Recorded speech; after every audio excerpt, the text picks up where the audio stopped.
একটা যুদ্ধ আর তাকে ঘিরে দুই পক্ষের পাল্টাপাল্টি প্রতিশোধ। মধ্যপ্রাচ্যের আকাশে যেন এখন আর রাত নামে না, নামে শুধু আগুনের ঝলকানি আর বিস্ফোরণের শব্দ।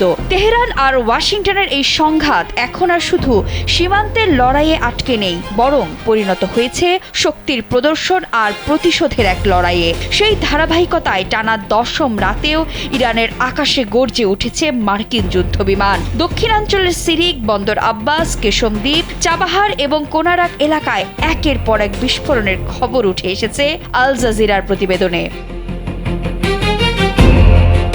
জীবন অবাক না করলে কে করবে? 28% মিল্ক ফ্যাটের অবাক করার সাথে ফ্রেশ মিল্ক পাউডার। জীবন অবাক করুক প্রতিদিন। মার্কিন সেন্ট্রাল কমান্ড জানিয়েছে, হরমুজ প্রণালী দিয়ে চলাচলকারী বাণিজ্যিক জাহাজে হামলা চালানোর সক্ষমতা দুর্বল করতে এই অভিযান পরিচালনা করা হয়েছে।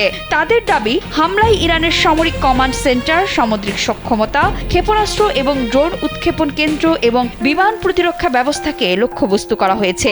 এদিকে মার্কিন প্রেসিডেন্ট ডোনাল্ড ট্রাম্প হুঁশিয়ারি দিয়ে বলেছেন, মার্কিন সেনাদের মৃত্যুর জন্য ইরানকে বহুগুণ বেশি মূল্য দিতে হবে।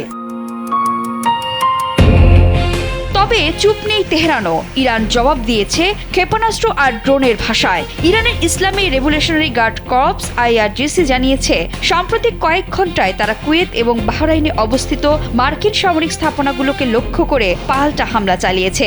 অন্যদিকে ইরানের সেনাবাহিনী দাবি করেছে, আত্মঘাতী ড্রোন ব্যবহার করে কুয়েতের 3টি গুরুত্বপূর্ণ মার্কিন সামরিক স্থাপনায় হামলা চালানো হয়েছে।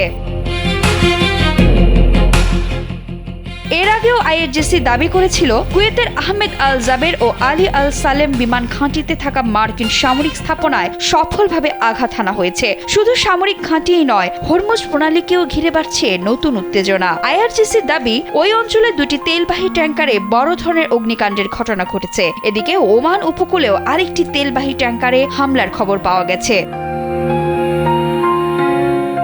ইরান সমর্থিত ইয়েমেনের সশস্ত্র গোষ্ঠী সৌদি আরবের বিরুদ্ধে সমুদ্রপথে অবরোধ ঘোষণার কথা জানিয়েছে। এতে বৈশ্বিক জ্বালানির সরবরাহ আরও বিঘ্নিত হওয়ার আশঙ্কা দেখা দিয়েছে। বিশ্লেষকরা বলছেন, এই সংঘাত এখন আর কেবল আকাশে উড়ে যাওয়া যুদ্ধবিমান কিংবা ছোড়া ক্ষেপণাস্ত্রের গল্প নয়। প্রতিটি নতুন হামলা যেন আরেকটি বড় যুদ্ধের দরজায় কড়া নাড়ছে, আর সেই দরজার ওপাশে অপেক্ষা করছে এমন এক অনিশ্চয়তা যার প্রভাব পড়তে পারে পুরো বিশ্বের ওপর।